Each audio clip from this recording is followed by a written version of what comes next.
Dalam bayang-bayang penjara paling kelam di Amerika, lahirlah sebuah organisasi yang kelak menjadi legenda penuh darah. Mereka menyebutnya La M. Nama yang sederhana tapi menebar ketakutan di setiap lorong penjara. Bukan dari Meksiko, melainkan lahir dari kerasnya kehidupan para imigran di jalanan California. Namun pengaruhnya menembus dinding besi, kawat berduri, hingga ke jalanan Los Angeles yang tak pernah tidur. Dengan hanya ratusan anggota inti, mafia Meksiko menguasai puluhan ribu kaki tangan. Mereka mengatur, memerintah, dan mengeksekusi, bahkan dari balik jeruji besi. Bagi banyak orang, mereka hanyalah legenda. Tapi bagi aparat penegak hukum, La M adalah mimpi buruk yang hidup. Geng penjara paling mematikan, paling berkuasa, dan paling ditakuti di Amerika Serikat.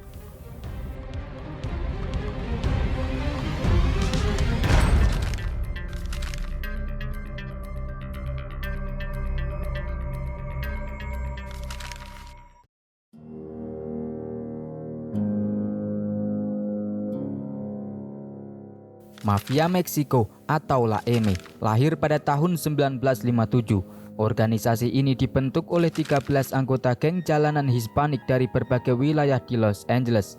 Saat itu mereka sedang menjalani hukuman di Devil Vocational Institution, sebuah fasilitas milik California Youth Authority yang kini dikenal sebagai penjara negara bagian untuk orang dewasa di Tracy, California.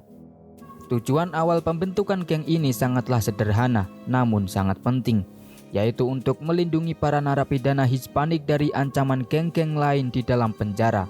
Salah satu tokoh pendirinya adalah Luis Huerta Flores, anggota aktif geng Barrio Hawaiian Gardens di Hawaiian Gardens, California. Pada era 1950-an hingga 1960-an, perang antar geng di lingkungan Hispanik adalah hal yang biasa terjadi. Karena itu, keberhasilan Luis Flores menyatukan musuh-musuh lama untuk bekerja sama di balik jeruji besi dianggap luar biasa. Prinsip persatuan ini menjadi fondasi yang tetap dijaga oleh La M hingga hari ini. Sejumlah geng besar seperti White Fence, The Avenues, Clinton 14, Hawaiian Gardens, Barrio Nueva Estrada, dan Primera Flat telah lama berdiri dan memiliki pengaruh kuat. Dari kelompok-kelompok inilah La M menarik anggota-anggota barunya. Luis Flores merekrut orang-orang yang dikenal kejam dan tak kenal takut. Tujuannya jelas, membangun organisasi yang ditakuti, sekaligus menguasai pasar gelap di dalam penjara Devil. Ramon Mundo Mendoza, salah satu anggota awal La M, pernah mengatakan bahwa tujuan utama organisasi ini di awal berdirinya adalah menciptakan teror di dalam sistem penjara, sambil menikmati berbagai kenyamanan selama menjalani hukuman. Nama Mafia Meksiko dipilih untuk menunjukkan bahwa mereka memiliki struktur dan kedisiplinan seperti mafia Amerika. Namun, seiring waktu, nama itu disesuaikan agar tidak menimbulkan kebingungan. Simbol tangan hitam yang digunakan oleh La M juga bukan kebetulan. Simbol ini terinspirasi dari Black Hand, tanda khas organisasi kriminal di awal abad ke-20. Pada tahun 1961 menjadi titik penting dalam perjalanan mafia Meksiko. Kekerasan di Devil Vocational Institution meningkat begitu parah hingga pihak administrasi memutuskan memindahkan sejumlah anggota awal La M ke penjara San Quentin. Langkah ini diharapkan dapat meredam perilaku brutal mereka. Namun, strategi itu justru berbalik arah.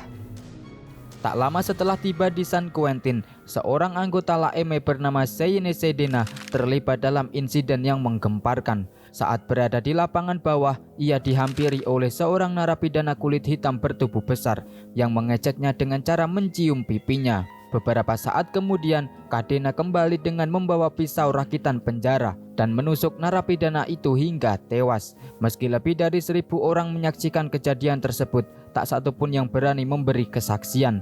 Kejadian itu menjadi awal dari rentetan pembunuhan berikutnya. Para anggota La M berusaha menanamkan rasa takut dan membangun reputasi sebagai kekuatan yang tak tersentuh di San Quentin. Namun, ambisi mereka untuk menguasai seluruh sistem penjara justru menimbulkan perlawanan. Banyak narapidana Meksiko Amerika mulai muak dengan tindakan kejam La M, mulai dari penusukan, pembunuhan, hingga perampasan barang berharga seperti jam tangan, cincin, dan juga rokok.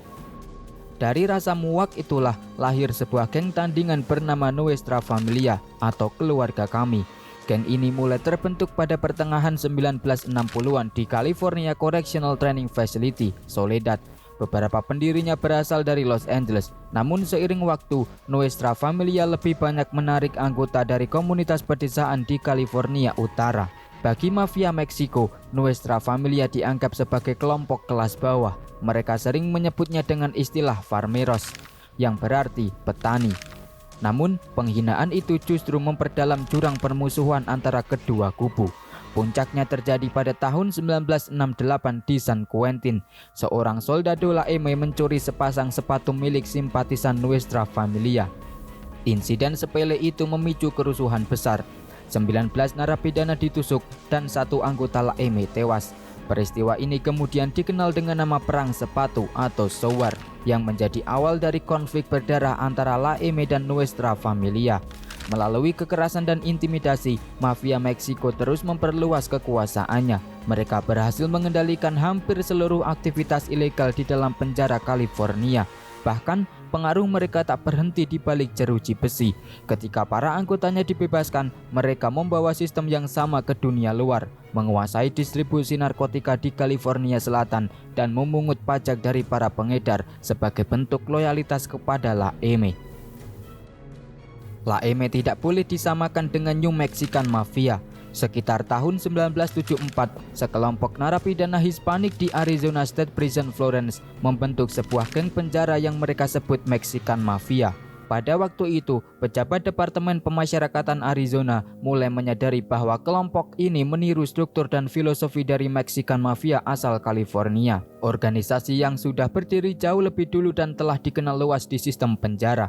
Beberapa narapidana Hispanik yang masuk ke penjara Arizona memang membawa konsep, aturan, dan ajaran yang mereka pelajari dari La M versi California. Namun, 4 tahun kemudian, pada tahun 1978, geng Mexican Mafia di Arizona mulai mengalami perpecahan. Perselisihan internal memecah kelompok itu menjadi 2 organisasi berbeda. Satu kelompok memilih untuk mempertahankan filosofi dan struktur asli, dan mereka menamakan diri sebagai Original Mexican Mafia, atau kadang disebut juga Califas Faction, serta tetap menggunakan singkatan M. Sementara itu, kelompok lainnya muncul ke permukaan beberapa tahun kemudian, tepatnya pada tahun 1984. Mereka menamakan diri sebagai New Mexican Mafia.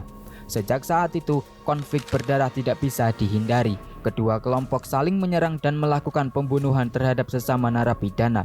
Masing-masing mengklaim hak atas nama Mexican Mafia di dalam sistem penjara Arizona. Meskipun berasal dari akar yang sama, kedua organisasi ini berkembang dengan aturan dan struktur kepemimpinan yang berbeda. Dalam masing-masing kelompok, setiap anggota memiliki hak suara untuk menentukan arah organisasi, termasuk dalam keputusan penting seperti keanggotaan baru dan pergantian pemimpin.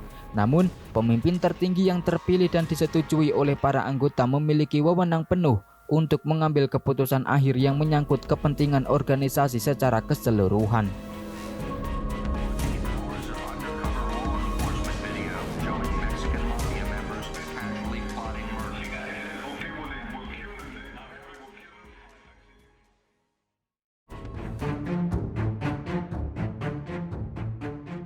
Penegak hukum meyakini bahwa hingga saat ini La M tidak dipimpin oleh satu sosok tunggal. Organisasi ini beroperasi melalui sejumlah anggota berpengaruh yang memiliki wewenang untuk memerintahkan pembunuhan, mengatur transaksi narkotika, dan mengawasi berbagai aktivitas kriminal lainnya.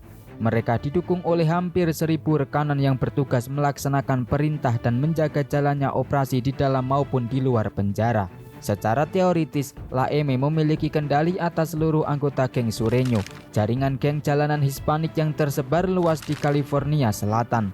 Setiap anggota diwajibkan menjalani ujian kesetiaan kepada La M. Ujian itu bisa berupa tindakan pencurian, kekerasan, dan bahkan pembunuhan. Siapapun yang menolak perintah atau gagal menyelesaikan tugas yang diberikan akan menghadapi hukuman paling berat, kematian. Menurut konstitusi internal geng, ada 4 pelanggaran besar yang dapat berujung pada hukuman mati. Pertama, menjadi informan bagi penegak hukum. Kedua, melalui tindakan homoseksual. ketiga menunjukkan sikap pengecut, dan keempat bersikap tidak hormat terhadap sesama anggota. Namun, Laeme memiliki aturan ketat dalam menjatuhkan hukuman. Seorang anggota tidak boleh dibunuh tanpa adanya persetujuan terlebih dahulu melalui pungutan suara oleh minimal 3 anggota lainnya. Sedangkan pembunuhan terhadap orang di luar organisasi tidak memerlukan persetujuan formal apapun. Pada awal tahun 1960-an, di penjara San Quentin, Luis Huerba Flores dan Rudy Sayene Sedena menetapkan sebuah tradisi baru, sumpah darah bagi setiap anggota Meksikan Mafia. Sebelum sumpah ini diberlakukan, anggota Laeme masih diperbolehkan kembali ke geng jalanan mereka setelah menjalani hukuman. Namun sumpah baru itu mengubah segalanya. Ia menegaskan satu prinsip yang menjadi hukum tak tertulis di dalam organisasi. Satu-satunya cara untuk keluar dari Laeme adalah melalui kematian. Flores dan Sadena juga menyusun serangkaian perintah yang menjadi dasar kehidupan geng. Beberapa di antaranya menetapkan bahwa calon anggota harus disponsori oleh anggota yang sudah ada, dan pada masa awal berdirinya, keanggotaan baru hanya bisa diterima dengan persetujuan bulat dari seluruh anggota. Perintah lainnya menegaskan bahwa geng harus ditempatkan di atas keluarga, bahwa anggota wajib menyangkal keberadaan Meksikan Mafia kepada siapapun di luar organisasi, menghormati sesama anggota, serta melupakan segala konflik jalanan yang terjadi sebelum masa pemenjaraan. Tanggung jawab untuk mengeksekusi anggota yang melanggar aturan juga diberikan kepada anggota yang telah mensponsori orang tersebut. Dengan prinsip keras yang mereka pegang, blood in, blood out, Laeme menegaskan bahwa darah adalah harga dari kesetiaan.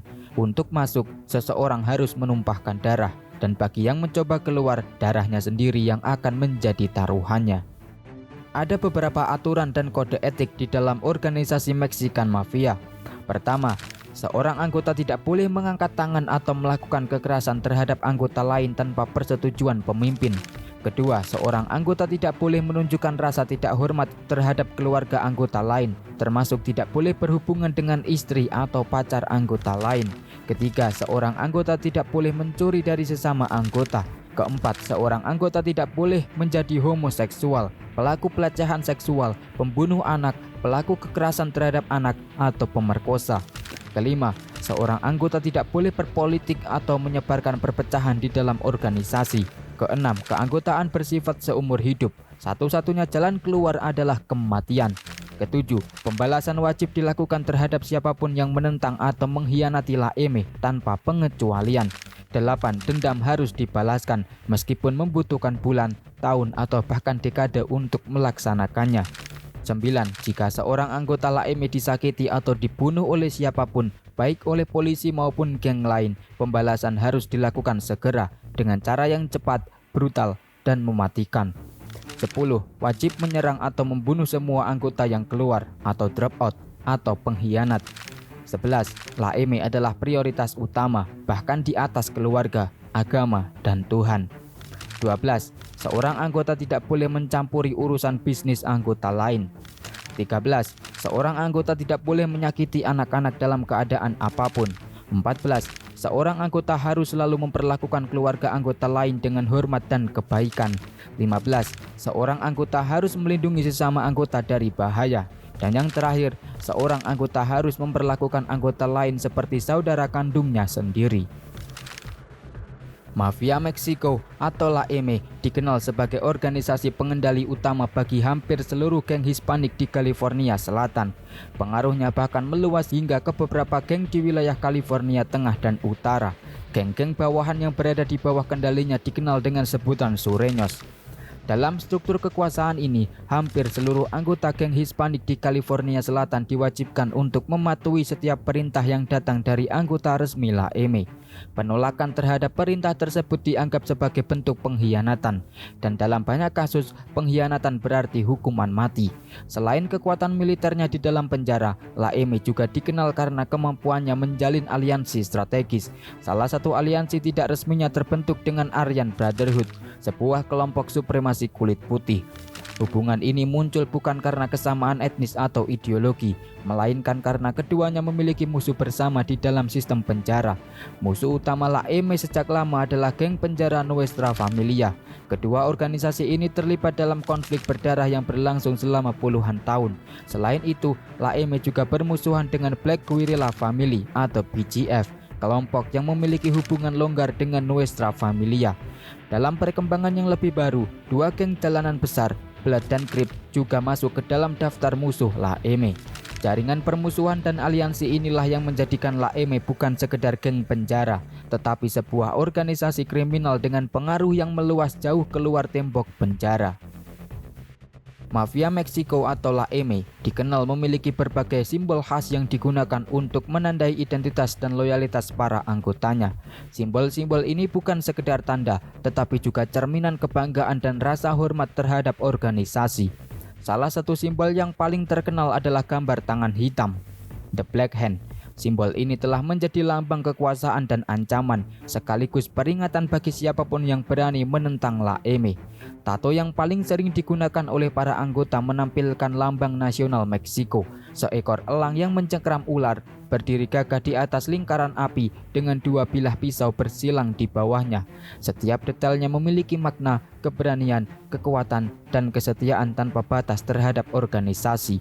Selain itu, geng-geng jalanan yang berafiliasi dengan La Eme umumnya menggunakan angka 13 sebagai simbol pengenal.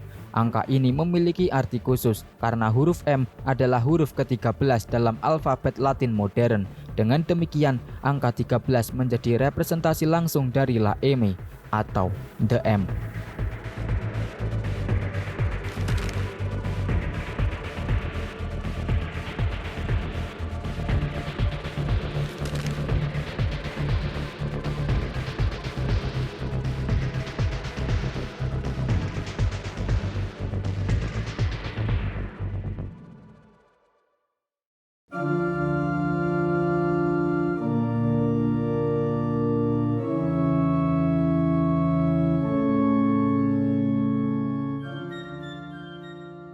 Menurut laporan FBI, Mafia Meksiko atau La Eme pernah mengatur aksi pembunuhan bayaran yang dilaksanakan oleh Aryan Brotherhood, geng penjara yang beranggotakan narapidana kulit putih.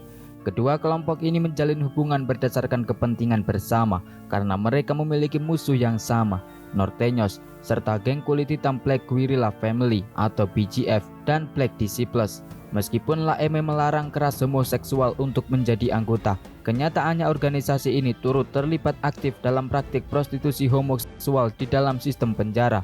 Kontradiksi ini memperlihatkan bahwa bagi La Eme, keuntungan dan kendali lebih diutamakan dibanding prinsip moral atau kesetiaan pribadi. Di luar penjara, pengaruh La Eme terasa hingga ke jalanan Los Angeles. Banyak aksi pembunuhan yang terjadi di kawasan Highland Park, khususnya yang dilakukan oleh geng Avenues, ternyata merupakan hasil dari perintah langsung yang datang dari dalam organisasi La Eme. Aktivitas kriminal mereka mencakup berbagai bidang, baik di dalam maupun di luar sistem pemasyarakatan. Namun, sumber utama pendapatan La Eme berasal dari dua hal: pemerasan terhadap para pengedar narkoba di luar penjara dan perdagangan narkoba di dalam sistem penjara itu sendiri. Melalui jaringan yang luas, La Eme mengatur distribusi, menentukan harga, dan memungut pajak dari setiap transaksi ilegal yang berlangsung di wilayah kekuasaannya. Pada tahun 1992, besarnya pengaruh La Eme terhadap geng-geng Sureños menjadi semakin jelas bagi aparat penegak hukum. Joy Pecklek Morgan, salah satu pemimpin paling berpengaruh dalam organisasi ini, mengeluarkan perintah langsung kepada seluruh geng Sureños untuk menghentikan aksi penembakan berkendara atau drive-by shooting, serta segala bentuk kekerasan antar geng. Hasilnya mencengangkan, antara bulan April hingga September tahun 1992 tidak tercatat satupun aksi drive-by di kawasan East Los Angeles, wilayah yang sebelumnya dikenal sebagai pusat kekerasan dan penembakan geng. Peristiwa ini menjadi bukti nyata betapa kuatnya kendali La Eme terhadap jaringan geng Hispanik di California Selatan. Pada tahun 1957, dua anggota mafia Meksiko yang juga merupakan bagian dari geng White Friends, Gregory Huerta Valenzuela dan Agustin Acosta, melakukan aksi perampokan di kawasan East Los Angeles. Dalam peristiwa itu, mereka menembak dan membunuh seorang pemilik toko kelontong bernama Jose Castellanos. Setahun kemudian, pada tanggal 13 Mei 1958, keduanya diadili atas kasus pembunuhan Castellanos di Hall of Justice Los Angeles. Namun, selama proses persidangan berlangsung, terjadi insiden mengejutkan. Valenzuela dan Acosta berhasil menyerang seorang sersan dari Departemen Sheriff Los Angeles County, Ned Lovretovich, menggunakan sendok yang telah mereka asah hingga tajam. Penyerangan ini dilakukan sesaat setelah Lovretovich memberikan kesaksian yang memberatkan keduanya di depan pengadilan. Aksi brutal tersebut memperlihatkan pola kekerasan yang kelak menjadi ciri khas organisasi La M di tahun-tahun berikutnya. Setelah proses hukum berjalan, Valenzuela dan Acosta dinyatakan bersalah atas pembunuhan tingkat pertama terhadap Jose Castellanos dan dijatuhi hukuman penjara seumur hidup. Mereka juga mengaku bersalah atas tuduhan percobaan pembunuhan dan penyerangan terhadap pegawai pemerintah daerah atas insiden penusukan terhadap Sersan Lovretovich. Seluruh hukuman itu dijalankan secara bersamaan dengan vonis penjara seumur hidup yang sudah mereka terima. Tak lama berselang, pada bulan Juni tahun 1958, terjadi pembunuhan pertama terhadap seorang penjaga penjara yang dilakukan oleh anggota La M. Peristiwa ini berlangsung di penjara negara bagian San Quentin. Pelakunya adalah Doroteo Sleepy Bentancur dan juga Frank Musbazur, dua nama yang kemudian tercatat dalam sejarah kelam awal berdirinya mafia Meksiko. Lalu, pembunuhan pertama di luar penjara yang diperintahkan oleh mafia Meksiko terjadi pada tahun 1971. Korban bernama Alfonso Pachi Alvarez, seorang anggota resmi La M. Tubuhnya ditemukan di sebuah area terpencil di Monterey Park dengan 2 luka tembak di kepala, tanda khas eksekusi yang dilakukan oleh organisasi kriminal. Kesalahan Alvarez adalah melanggar salah satu aturan paling sakral di dalam La M. Ia memungut pajak dari para pengedar narkoba di luar penjara, namun gagal menyerahkan bagian keuntungan kepada para pemimpin organisasi yang sedang menjalani hukuman. Para pemimpin itu dikenal di dalam struktur La M sebagai Big Homies atau Emeros. Orang yang bertanggung jawab atas eksekusi tersebut adalah Joy Pegleg Morgan, sosok legendaris yang dijuluki The Godfather La M. Meskipun bukan keturunan Meksiko, Morgan berhasil menembus lingkaran terdalam organisasi dan menjadi salah satu pemimpin tertingginya. Hubungannya yang luas dengan pemasok kokain dan heroin di Meksiko menjadikannya kunci utama dalam membangun jaringan distribusi narkotika La M di seluruh California. Memasuki tahun 1970, di bawah kendali Rodolfo Cadena, murid sekaligus penerus Morgan, mafia Meksiko mulai memperluas pengaruhnya di luar dunia kejahatan.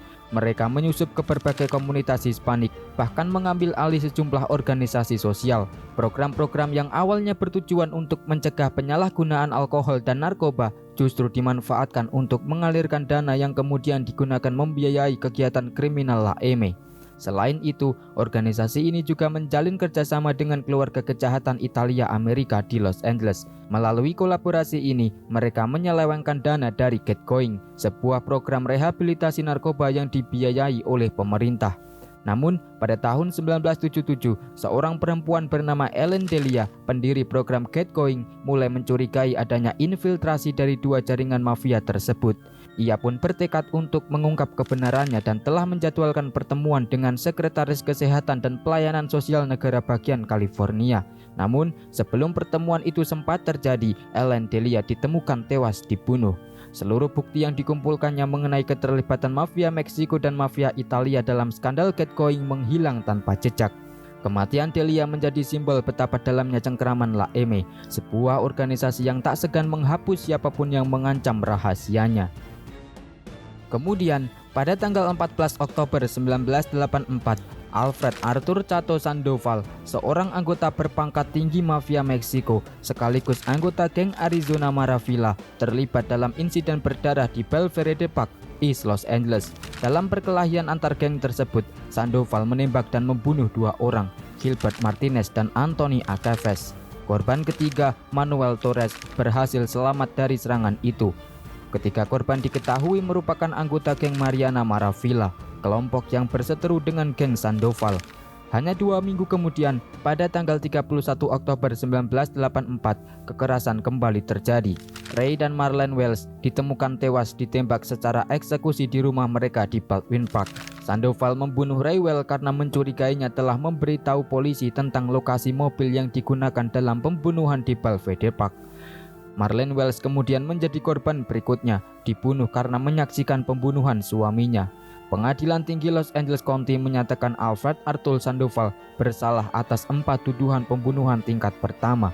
Ia dijatuhi hukuman mati untuk pembunuhan terhadap Marlene Wells, serta hukuman penjara seumur hidup tanpa kemungkinan pembebasan bersyarat untuk pembunuhan Martinez, Akevez, dan juga Ray Wells.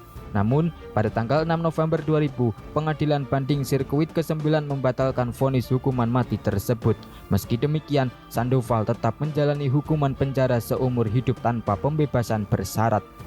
Tak lama berselang, pada tanggal 26 April 1985, dua saudara anggota LAEME, Hector dan Ronaldo Ayala, bersama seorang pria ketiga melakukan pembunuhan brutal di wilayah Logan Heights, San Diego Tenggara. Ketiganya menculik dan mengeksekusi 3 orang di bengkel ANZ Auto Repair. Korban adalah Ernesto Chacho Mendes Dominguez, Marco Zamora Villa, dan Jose Luis Tucci Rositas. Ketiga korban ditembak dengan gaya eksekusi di kepala. Mereka diduga terlibat dalam perdagangan heroin, dan sebelum pembunuhan terjadi, para pelaku menuntut uang sebesar $10.000. Ada satu orang yang berhasil selamat, Pedro Pete Castillo. Ia kemudian memberikan kesaksian yang mengidentifikasi saudara Ayala sebagai pelaku utama penembakan tersebut. Pada tanggal 12 Oktober 1988, Ronaldo Ayala dinyatakan bersalah atas 3 tuduhan pembunuhan tingkat pertama, percobaan pembunuhan, perampokan, dan percobaan perampokan. Ia dijatuhi hukuman mati di kamar gas penjara San Quentin pada 9 Februari 1989. Saudaranya, Hector Ayala, diadili secara terpisah. Pada 1 Agustus 1989, ia juga dinyatakan bersalah atas tuduhan yang sama dan dijatuhi hukuman mati pada 17 November tahun yang sama. Sementara itu, terdakwa ketiga dalam kasus ini, Joseph Moreno, dibebaskan dari semua tuduhan. Pada tanggal 16 Juli 1991, kekerasan kembali mengguncang lingkaran dalam mafia Meksiko. Dua anggota berpengaruh, Benjamin Topo Peters dan Rene Boxer Enriquez, menikam sesama anggota LAEME, Salvador Mon Buenrostro, di penjara County Los Angeles. Buenrostro menjadi target karena dianggap berpihak melawan Joy Pecklek Morgan dalam konflik internal organisasi. Meskipun menerima 26 luka tusukan, Buenrostro berhasil bertahan hidup. Sebuah keajaiban di tengah brutalitas yang biasanya tidak memberi ruang bagi kesalahan kedua. Pada tahun yang sama, Carlos Charlie Brown Manriquez, juga anggota LAEME, dijatuhi hukuman mati oleh gengnya sendiri. Ia dituduh pengecut karena gagal melaksanakan penusukan yang telah direncanakan terhadap seorang narapidana di penjara negara bagian Chino. Bagi LAEME, kegagalan menjalankan perintah sama artinya dengan pengkhianatan. Pada 25 Maret 1992, perintah eksekusi dijalankan. Manriquez ditembak mati oleh pembunuh bayaran LAEME, David Milon Gallardo, di kompleks perumahan Ramona Gardens, wilayah Boyle Heights, Los Angeles. Eksekusi itu menjadi pengingat bahwa tidak ada tempat yang benar-benar aman bagi mereka yang dianggap menodai sumpah LAEME. Beberapa tahun kemudian, pada tahun 1998, aparat federal Amerika Serikat melakukan salah satu operasi terbesar terhadap organisasi tersebut. Sebanyak 22 anggota dan rekanan mafia Meksiko didakwa di bawah Undang-Undang RYCO, Reactor Influence and Corrupt Organization Act, sebuah instrumen hukum yang dirancang untuk memberantas kejahatan terorganisir. Mereka menghadapi berbagai tuduhan berat, termasuk pemerasan, pembunuhan, dan penculikan. Salah satu terdakwa utama adalah Benjamin Topo Peters, anggota geng Arizona Maravilla, yang saat itu dianggap sebagai salah satu figur berpangkat tertinggi di dalam LAEME. Ia tengah bersaing memperebutkan kekuasaan dengan Ruben Tupi Hernandez dari geng Ontario Variosur, Ontario, California. Dalam dakwaan tersebut, seorang anggota juga dituduh merencanakan pembunuhan terhadap seorang aktivis anti-geng, sosok yang dikenal sebagai konsultan untuk film American Me. Penangkapan besar-besaran ini menjadi hasil dari penyelidikan selama 2 tahun oleh aparat federal, negara bagian, dan juga lokal, yang berfokus menembus struktur rahasia dan jaringan kekuasaan mafia Meksiko. Operasi ini menandai babak baru dalam perang panjang antara LAEME dan penegak hukum Amerika Serikat. Perang yang tidak hanya berlangsung di jalanan, tapi juga di ruang-ruang penjara tempat organisasi ini pertama kali lahir. Mike Acha Eisen, salah satu pemimpin penting mafia Meksiko, dikenal sebagai sosok kecil bertubuh ramping namun berwibawa besar. Jurnalis San Francisco Chronicle, Julian Guthrie, menggambarkannya sebagai pria bertubuh kecil dengan reputasi besar yang berhasil bertahan selama 3 dekade di penjara-penjara paling keras di California. Namun, perjalanan panjang Eason berakhir tragis. Pada 25 Maret 2001, ia terlibat perkelahian di Grady's Bar, kawasan Mission District, San Francisco. 3 hingga 4 orang bersenjata tongkat biliar memukulnya hingga tewas. Bagi dunia kriminal, kematian Mike Acha Eason menjadi simbol bahwa bahkan tokoh paling berpengaruh sekalipun tidak kebal terhadap kekerasan yang mereka sendiri ciptakan. 2 tahun kemudian, pada 18 Desember 2003, kisah kelam lain kembali mencuat. Seorang pria berusia 34 tahun bernama Daniel Larson, pemilik D&D Auto Recycling di Fort Collins, Colorado, menghilang tanpa jejak. Sehari sebelumnya, Larson sempat memberitahu mantan istrinya bahwa ia akan bertemu dengan anggota mafia Meksiko terkait utang yang belum dibayar. 10 hari kemudian, mobil Pontiac 6000 abu-abu milik Larson ditemukan di area Park and Ride. Di dalam bagasi, polisi menemukan jejak darah, bukti nyata terjadinya kekerasan. Dan pada 13 Januari 2004, para pemburu menemukan jasad Larson di sebuah ladang di utara Kersey, dekat perbatasan Weld County. Pembunuhan ini memperlihatkan bahwa pengaruh LaEme telah meluas jauh melampaui tembok-tembok penjara California. Pada tahun 2006 menjadi titik baru dalam upaya pemberantasan. Pihak federal Amerika Serikat mengeluarkan surat dakwaan berisi 36 tuduhan terhadap anggota dan rekanan mafia Meksiko. Mereka ditangkap atas berbagai kejahatan, kekerasan, perdagangan narkoba, serta pemerasan terhadap geng-geng jalanan Latino yang lebih kecil. Dalam dakwaan tersebut, aparat menegaskan bahwa LaEme mempertahankan kekuasaannya melalui kekerasan dan ancaman di seluruh sistem penjara, baik federal maupun negara bagian. Para anggota menunjukkan loyalitas mutlak terhadap organisasi, bahkan setelah mereka bebas. Pengaruh terbesar mereka tetap berpusat di California Selatan, terutama di kota-kota seperti Los Angeles dan San Diego. LaEme menguasai geng-geng Chicano dengan cara sederhana namun brutal. Siapapun yang masuk penjara tanpa tunduk pada perintah mereka akan menjadi sasaran kekerasan.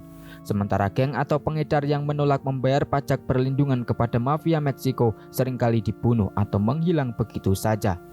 Bahkan anggota berpangkat tinggi yang dikurung dalam sel isolasi selama 23 jam sehari tetap mampu mengendalikan operasi mereka. Mereka berkomunikasi dengan cara mengetuk kode di pipa logam, menyelundupkan pesan rahasia, atau menggunakan sistem tanda yang hanya dimengerti oleh orang dalam. Tujuan utama mafia Meksiko tetap sama sejak awal berdirinya, menguasai seluruh perdagangan narkotika di wilayah-wilayah yang berada di bawah bayang-bayang pengaruh mereka. Awal tahun 2012 menjadi babak baru dalam upaya besar pemerintah Amerika Serikat melawan mafia Meksiko. Pihak federal mengumumkan dakwaan terhadap 119 anggota geng di County San Diego, termasuk seorang bos LaEme yang ditangkap dalam penggerebekan di rumahnya di San Marcos. Dakwaan tersebut mengungkap sebuah jaringan kriminal yang sangat terorganisir. Jaringan ini mengendalikan perdagangan narkoba di wilayah North County dan bahkan memperluas operasinya hingga ke dalam penjara Vista. Dari balik jeruji, para anggota tetap mampu menjalankan bisnis ilegal, mengatur transaksi, dan memberikan perintah kepada geng-geng jalanan di luar penjara. Salah satu tokoh sentralnya adalah Rudy Crazy Escudo, anggota geng Escovario Diablos dari Escondido, California. Ia dikenal sebagai penguasa tak terbantahkan atas geng-geng Hispanik di wilayah tersebut. Di bawah kendalinya, para pengedar narkoba dipaksa membayar upeti atau pajak kepada mafia Meksiko dengan ancaman hukuman berat bagi siapapun yang berani menolak. Melalui jaringan bawah tanah yang rumit, geng-geng lokal juga menyelundupkan narkotika ke dalam pusat penahanan Vista atau Vista Detention Center. Barang-barang itu dijual di dalam penjara dan keuntungannya disalurkan kembali ke LaEme, memperkuat pengaruh mereka baik di dalam maupun di luar sistem pemasyarakatan. Di jalanan North County, perintah LaEme tetap dijalankan dengan disiplin ketat. Para anggota Sureños diperintahkan untuk memungut pajak dari para pengedar narkoba lokal, bukan hanya untuk keuntungan pribadi, tetapi sebagai bentuk loyalitas dan pengabdian kepada organisasi. Setahun sebelumnya, pada 2011, sebuah kasus lain kembali menyorot nama mafia Meksiko. Anggota geng Azusa 13 yang memiliki keterkaitan erat dengan La M didakwa atas rangkaian tindakan pelecehan dan intimidasi terhadap warga kulit hitam di California Selatan. Kasus ini menunjukkan bahwa meskipun telah beroperasi selama lebih dari setengah abad, mafia Meksiko tetap mempertahankan karakter aslinya, sebuah organisasi yang berakar pada kekuasaan, kekerasan, dan rasa superioritas etnis yang diwariskan sejak masa kelahirannya. Pada tanggal 31 Januari 2022, kekerasan kembali meletus di dalam sistem pemasyarakatan Amerika Serikat.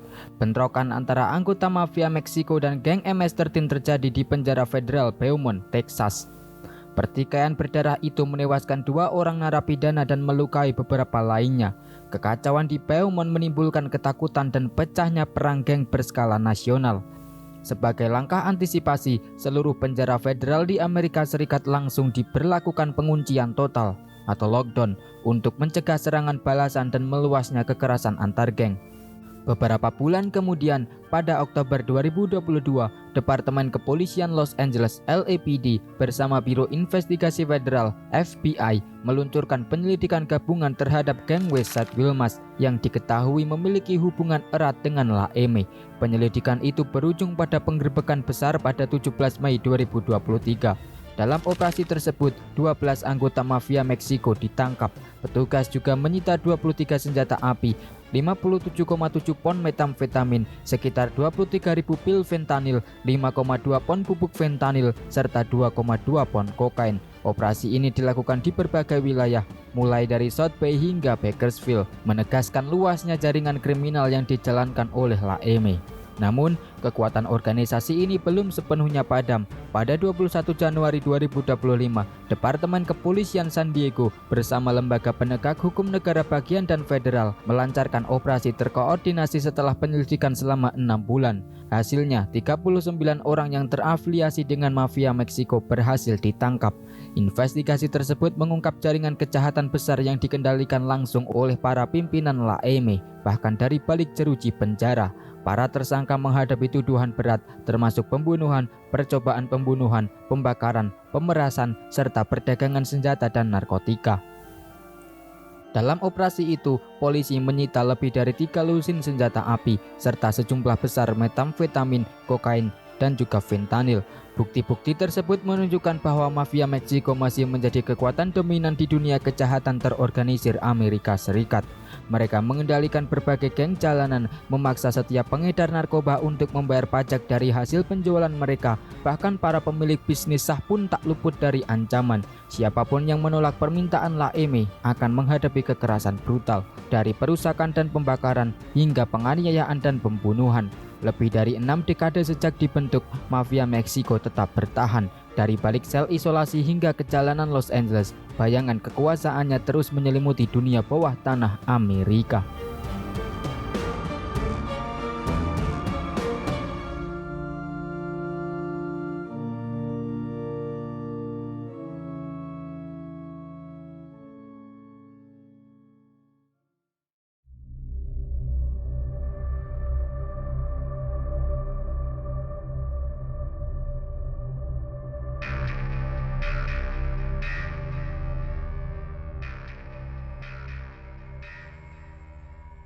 Nama mafia Meksiko mulai dikenal luas oleh publik setelah kemunculannya di layar lebar melalui film American Me pada tahun 1992. Film ini ditulis, disutradarai, dan dibintangi oleh aktor kawakan Edward James Olmos. Namun tak lama setelah perilisannya, film ini menimbulkan kemarahan besar dari para anggota La M. Mereka menilai film tersebut menampilkan citra yang merusak reputasi geng, terutama karena menggambarkan adegan pengkhianatan dan kekerasan internal yang dianggap tidak akurat. 2 konsultan yang bekerja dalam produksi film bahkan ditemukan tewas dibunuh tak lama setelah film dirilis. Meskipun penyelidikan tidak pernah secara resmi mengaitkan kematian mereka dengan mafia Meksiko, banyak yang menduga bahwa pembunuhan itu merupakan bentuk peringatan. Salah satu hal yang paling menyinggung geng adalah adegan yang menggambarkan kematian Rodolfo Cadena, tokoh nyata yang menjadi inspirasi karakter Santana yang diperankan oleh Olmos. Dalam film, Cadena digambarkan tewas di tangan sesama anggota LAEME, sesuatu yang dianggap menghina oleh para anggota di dunia nyata. Selain itu, adegan pemerkosaan homoseksual oleh karakter Puppet serta pembunuhan saudaranya sendiri, Lil Puppet, juga dianggap sangat menodai martabat organisasi. Akibat ancaman serius yang diterimanya, Edward James Olmos bahkan sempat mengajukan izin untuk membawa senjata api tersembunyi. Namun, permohonannya ditolak oleh pihak berwenang. Di tengah kontroversi itu, Joy Pegleg-Morgan, salah satu pendiri dan pemimpin paling berpengaruh LAEME yang saat itu tengah menjalani hukuman seumur hidup di penjara negara bagian Palisade Bay, menggugat Olmos dan Universal Studios senilai $500.000 Amerika Serikat. Morgan menuduh bahwa salah satu karakter utama dalam film tersebut didasarkan pada dirinya tanpa izin. Setahun kemudian, pada tahun 1993, film lain berjudul Blood In Blood Out kembali mengangkat tema yang terinspirasi secara longgar dari kisah mafia Meksiko. Meskipun bersifat fiksi, banyak yang percaya bahwa tokoh utama film tersebut, Miklo Velka, didasarkan pada sosok Joe Morgan karena sama-sama berkulit putih dan kehilangan satu kaki akibat luka tembak, seperti rumor yang beredar tentang Morgan di dunia nyata. Film ini menampilkan 3 kelompok geng penjara yang diadaptasi dari organisasi asli. La Onda yang didasarkan pada mafia Meksiko, lalu Black Guerrilla Army terinspirasi dari Black Guerrilla Family, dan Aryan Vanguard berdasarkan pada Aryan Brotherhood. Melalui 2 film ini, LAEME tidak hanya meninggalkan jejak di jalanan dan di penjara, tetapi juga di budaya populer Amerika. Namun, bagi dunia kriminal, penggambaran itu bukanlah hiburan, melainkan penghinaan yang berujung darah.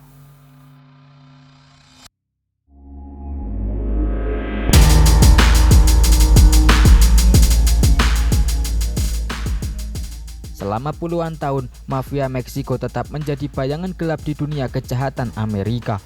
Mereka mungkin tak lagi sekuat dulu, tapi pengaruh dan nama mereka masih hidup hingga sekarang. Kisah ini mengingatkan kita bahwa kekuasaan yang dibangun lewat kekerasan selalu berakhir dengan kehancuran. Kalau kamu suka konten seperti ini, jangan lupa like, subscribe, dan nyalakan lonceng notifikasi, biar nggak ketinggalan kisah-kisah kriminal legendaris lainnya.